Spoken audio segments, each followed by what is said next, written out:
Mr. Speaker, sir, at the outset, I thank you for the opportunity given to me to participate in this discussion on the Finance Bill. When the the Finance Minister presented the budget, he had made a number of predictions.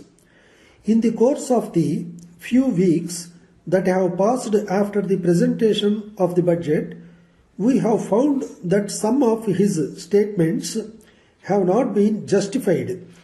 Before I refer to them, I would like to bring to the notice of the honourable members of this House a wrong procedure that has been followed by the Finance Minister himself. If you go through the budgets that were presented earlier, you will find that the additional levies were imposed prior to the consideration of the bill.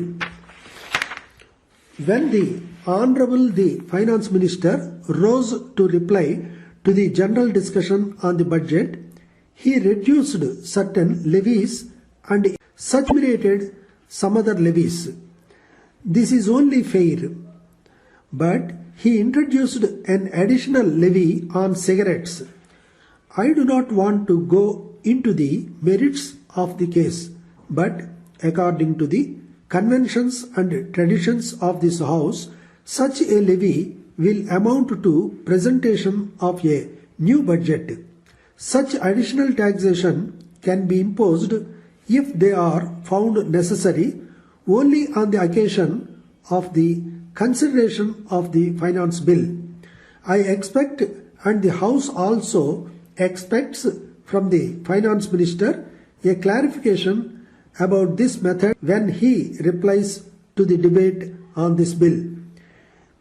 As the honourable members are well aware, there is some amount of liberalization in the matter of direct taxes. 50% of the population live below the poverty line and they have nothing to gain from the above policy of the government. The rich people will only be benefited. The rise in prices will affect the common man to a great extent. There is one more aspect of the economy which I want to mention at the present juncture. It is the impact of black money. I would like to make it clear at the very outset, and I hope that the Minister will take note of it. We are told, and we also learn, that the report on black money has been submitted by the National Institute of Public Finance. I request the Honourable Minister to see that the said report is placed on the table of the House as early as possible so that we can have a discussion on the subject. This is one aspect which has to be dealt with in great detail. One of the former finance ministers has admitted on the floor of the House that the problem poses a great danger since it has become a parallel economy in the country. I do not know what exactly the extent of black money is, but all will agree that its generation will have to be checked. In this connection, I would like to make a concrete suggestion to the government and particularly to the finance minister. Our entire problem on the economic front is closely connected with the pattern of expenditure in the country. I may point out that the expenditure made by the government departments and others and the consequent circulation of money will determine the level of prices. It is therefore necessary that there should be an effective control on expenditure. I would suggest once again that an expenditure commission may be appointed. That commission will be able to find out the evils facing our economy.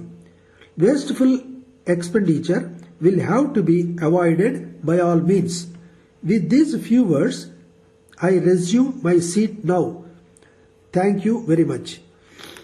Letter dated 5th January 2003 from Ram Enterprises, Chennai, to Messrs. Gopal and Company, Madurai. Dear sirs, we are very much pleased to receive your kind letter of the first instant. We would like to thank you for the enquiry you have made about the various items of goods which we are at present manufacturing and selling. We have great pleasure in enclosing herewith a detailed catalogue and price list which we have recently brought out for the benefit of our customers. We would request you to go through the same carefully. Then you will surely get a fairly good idea about the goods that we manufacture in our own factories under the careful supervision of experts in the field. You may place your orders when our representative visits your place during the first week of next month. In case you want the goods to be supplied earlier this month itself, you may send your orders by post. We like to assure you that prompt attention will be given to your orders as and when they are received at this end. We solicit your kind cooperation and await the favor of your early orders for supply of goods. If possible, we would request you to send us a check for an amount covering half the price of the articles required by you, in which case we will allow you a discount of 50%. Yours faithfully.